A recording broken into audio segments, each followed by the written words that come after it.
Hey guys, it's Harold, and welcome back to the Asylum. It is episode 11, and I am a pincushion. I had gone away for getting my breakfast, and this is what I come back to.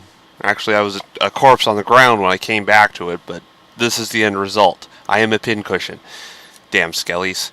I need to put up some doors. Anyway, what's happened since last episode is that this boiler ran out of fuel. It only took one calendar night to run that out of fuel. So I have set up the room for a blaze spawner. I'm going to just run the blaze spawner constantly. Once I get it set up, I'm going to jumpstart it with whatever coal coke and charcoal I can throw in. And yeah, and you know, do what I can. Anyway, I will be back once I have more resources. Isn't that one of those things? More resources. It's pretty much always a problem. Anyway, I'll be back. Hey guys, I'm back, and I apologize for the noise, but I've got my blaze farm. And it's gotten the boiler up into the 700 degree range. It's going to be able to keep things going on its own. I've got a tier 5 blaze shard in there, and it's generating enough blaze rods to keep up with a max size boiler. 36 high pressure. So, yay! Power.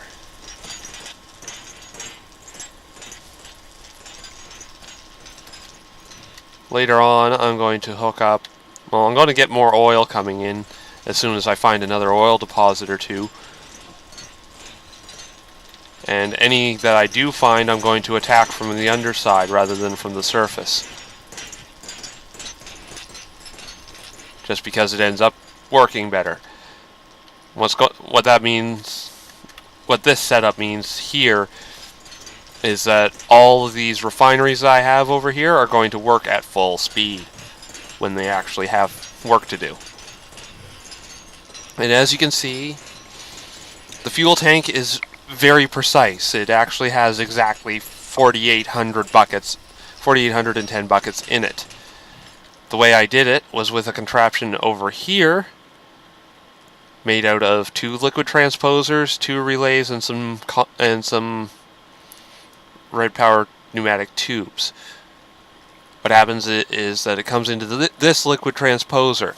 Now this liquid transposer will never output less than a full bucket into the next part of the system.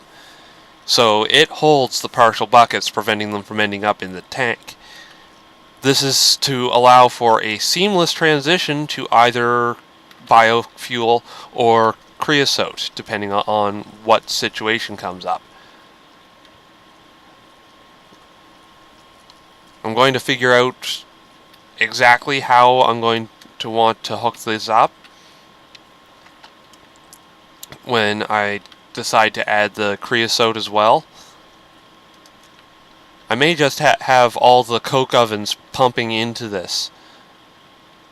Pumping into a liquid transposer set here.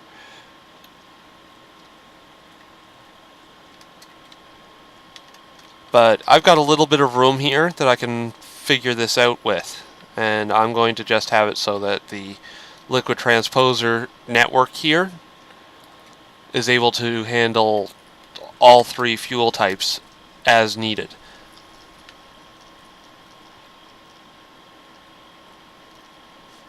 I'm just trying to figure out how that's going to work. Because we're going to have biofuel.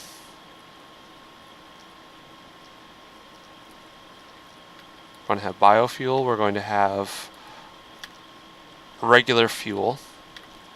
And we're going to have creosote oil. How... I might need another relay. Anyway, I'm going to figure that out, as well as some other things down the road. And I will catch you guys later. I'll be back. Hey guys, I'm back and I am just checking up on some resources over here. I've got a bit of a supply of coal coke over here with some more being produced. Usual stuff there. I'm going to have to move that pulverizer eventually. But I have quite a bit of resources available to me compared to where I was before. I built a few iron tanks over in the new industrial area. I'm going to zip over that way and show you where they are and what they're doing. But this blaze spawner has produced quite a few blaze rods, as you can see. I've got extra dimensional storage upgrades on those barrels, and it adds up pretty quick.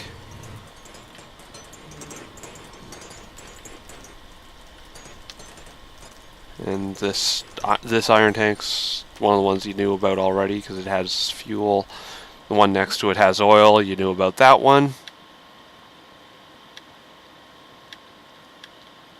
This creosote one is a new one though, and it's been gathering creosote for a bit. I emptied most of the glass bottles that I had into it and hooked up the 4 coke ovens that are over there via liquiducts.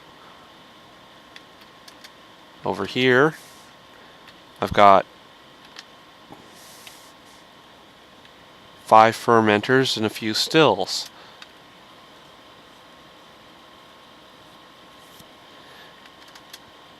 Now what's going to happen is that the absolute instant I have biomass production started,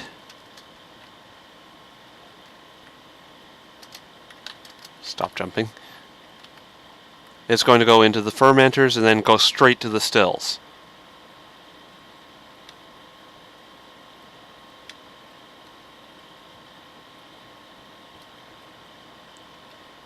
Now, in between each of these fermenters, I'm going to hook up one of those 45 slot hoppers. Those things are more than a little overpowered, but it means that I can feed saplings into these things properly. I'm going to have to look into the sidedness to see if I can feed mulch into them with red power tubes so that I can have 2 separate lines for that. Oh god. There aren't enough sides on these things. Actually, 1, 2, 3, 4, 5. 1, 2, 3, 4, 5. Oh, I have an idea. I can color sort.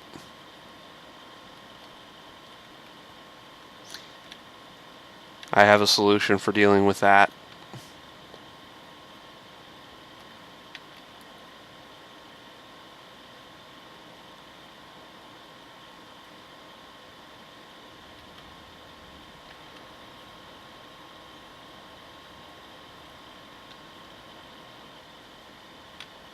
Got some logs, an extra dimensional barrel of saplings.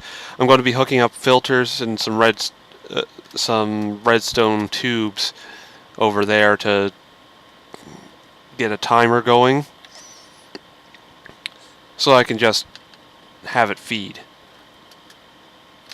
But anyway, enough talk. Time for action. I'm going to get the resources together, build enough of the appropriate railcraft machinery to get that going, and I will be back. Hey guys, I'm back, and this is the state I'm in. I've got a squeezer starting to do apples to apple juice so that I can get the biomass production kick-started. I made some fertilizer out of some apatite that we had found, and I'm using some of the mulch that we have in the fermenters to get started there. Unfortunately, the liquid production is not quite where I want it. I'm going to have to adjust my production to have one of those liquid transposer setups like I have over there for fuel, I'm going to have to set one up here that does apple juice and water. I might also add honey at some point, depending on how bees production ends up happening. But for now, I'm going to see about painting these tubes so that the colors end up having the saplings go to the correct color, and I'm also going to paint a color for apples, and I'm going to paint a color for wood at some point and have it go over to a wall of barrels because I need more storage. For now, we're going to deal with this iron tank taking however much biomass it ends up with. I've got a few fermenters over there. These stills are going at moderate pace. They're going to be a bit bursty until I get the liquid situation sorted. And I'm going to just work from here on this. As you can see, that squeezer's just tearing through things here. Let's give that something to do.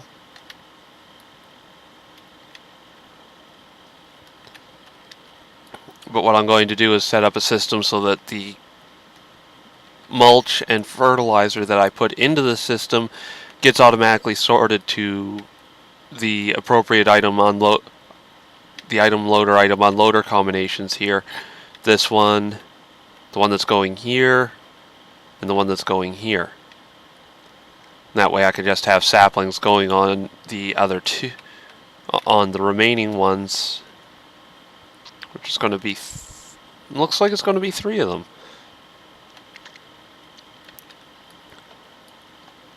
But what's going to end up happening is that I'm going to end up with enough of a supply of saplings just lined up for processing that it's not going to matter.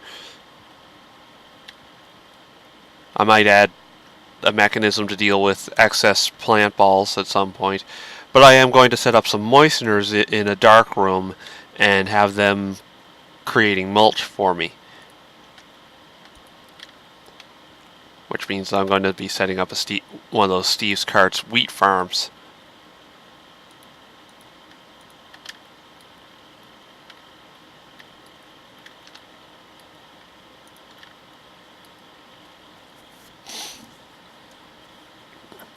But yeah, one of the things I like about these railcraft setups is how they interact with forestry and other buildcraft related machines. Anyway, enough talk. I'll be back. I'm back, and I managed to scare myself. Okay, this steam boiler here has enough engines on it to generate 100 Minecraft joules a tick. Between these refineries, which are still processing, this little contraption which gets little bursts of usage,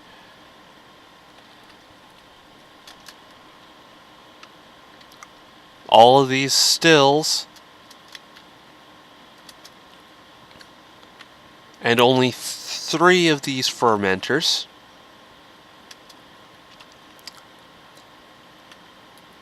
and these 3 squeezers, I am using over 100 Minecraft joules a tick. I'm more than a little scared at this point, because I have no idea how much power it's actually going to take to keep up.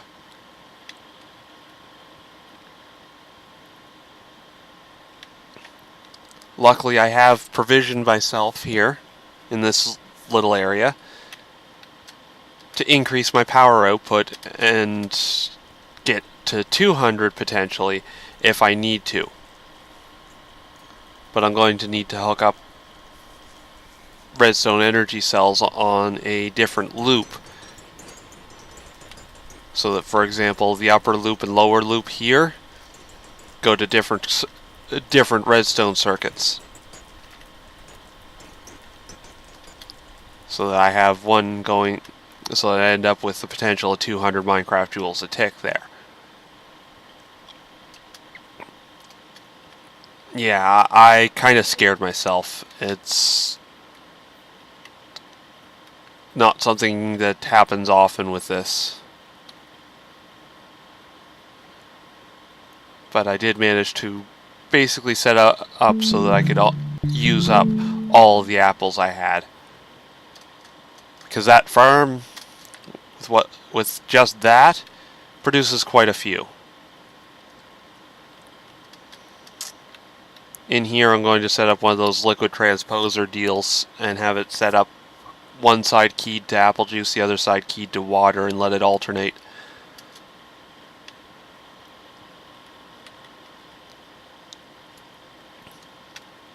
But yeah, it's producing regular fuel at full speed and biofuel at reduced speed because the regular fuel is using up all the power first. Let's just drain all those stills, and I have about 250 buckets of biofuel so far. I'm just going to let these things run because the way it's set up, it can run automatically and it will eventually run out of storage. I do need to set up an assembly table at some point soon and just set up some gates coming off of these so that the fertilizer or the mulch, which I can use it in the fermenter, can be pulled out and set up it in the system automatically. I'm going to paint like I said earlier, I'm going to paint these so that the mulch and fertilizer go in matching colors and the saplings and other plant material go in the others. I am going to set it up so that I can do saplings, wheat, and the various plant balls. Anyway, yeah, I managed to fill a few things.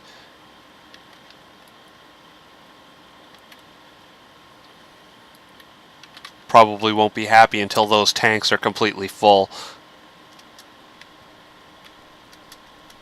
And I'm definitely not starting the liquid fueled boiler, which is going to be going in this spot here. I'm going to be starting this when I have oil overflow. Anyway, I'll be back. Hey guys, I'm back, and I've got biofuel production somewhat automated. Apples come into these squeezers and apple juice comes out here. I'm still got to deal with the mulch situation there, but I'll figure something out. I've got the liquid transposer set up here so that when I get enough apple juice, it gets flushed into the system, and the cans will automatically go back into this liquid transposer where the buckets go over here.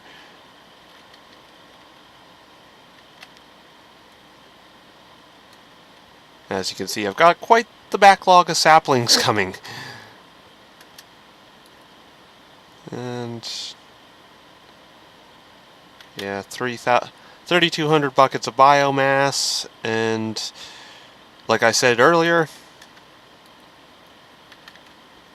if you look, it's one problem with dealing with stuff that's this compact. You can't get around quickly. But as you can see, the biomass in these stills is full. So I am actually producing biomass faster than I'm converting it to biofuel. Simple solution for that is more stills. I just don't have them. I could probably just run a pipe here, run a liquiduct here, across to here, and run the energy conduit above it, double it up, but then I'm going to need to do some more power. Yay. I do aim to have at least this fuel tank in here, like I said. I want to fill it. It's just one of those things. I want to fill that tank. Which reminds me, I need to check on something. Recipes.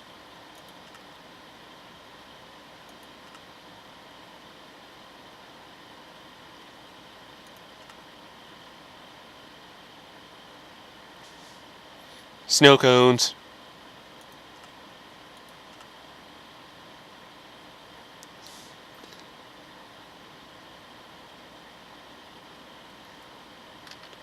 Yeah. I'm going to be able to continue to use buckets over there for that, because biofuel goes in buckets. Yeah. And over here, got the sorting machine all configured. I'm actually getting through things. And oh look, more apples. On.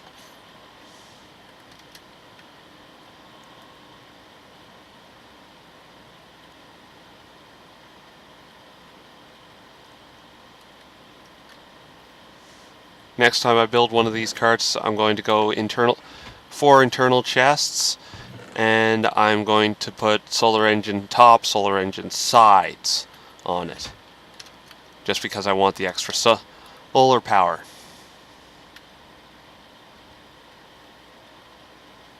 Anyway, let's fill out this platform a bit while we're here. And it would appear that my cat wants something, but she's going to have to wait.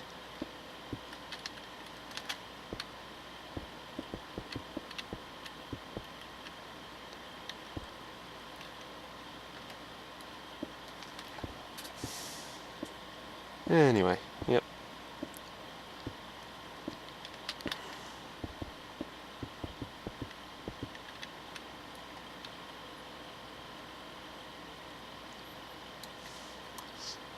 Yeah, I'm going to have to tear that tree down. Oh boy.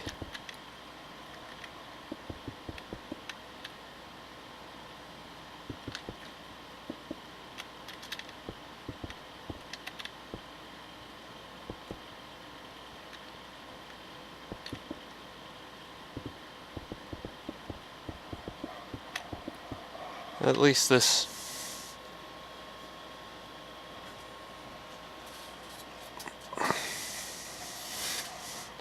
little process here of filling out these platforms goes fairly quickly.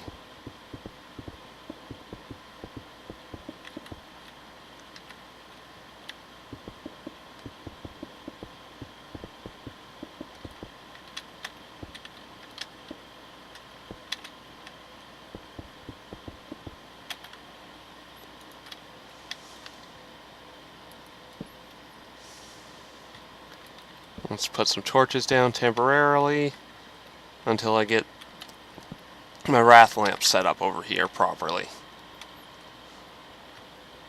Oh yeah, I need to fill that out. And oh look, 5,700 buckets of creosote. Big surprise there.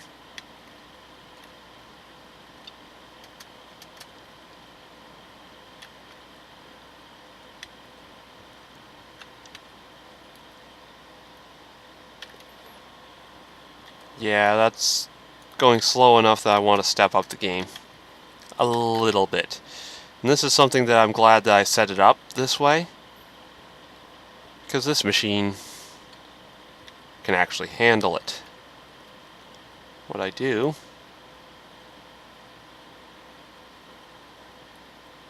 Let's fill up a load of buckets.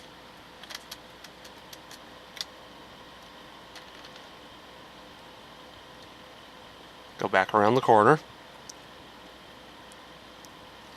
Go into this.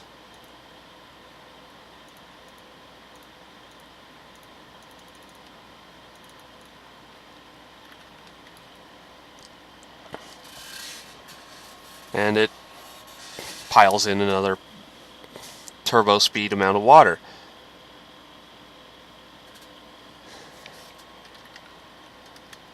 Which increases the amount of water available over here. Now you're wondering why I do that way. It's because I want to be able to use apple juice. I don't want to have just water. I want to be able to squeeze apple juice into the rotation, and that's why I do this. I tried using buckets for apple juice and it doesn't work. I'm not sure whose fault that is, but I managed to work around it. I can deal. But yeah, I am producing biomass faster than I am converting it. It's going to take a bit of resources to get it to the point where it's the other way around, where I'm actually catching up. But I'll be doing that off camera for sure, and I'm going to be waiting quite some time before I actually do anything like that. So,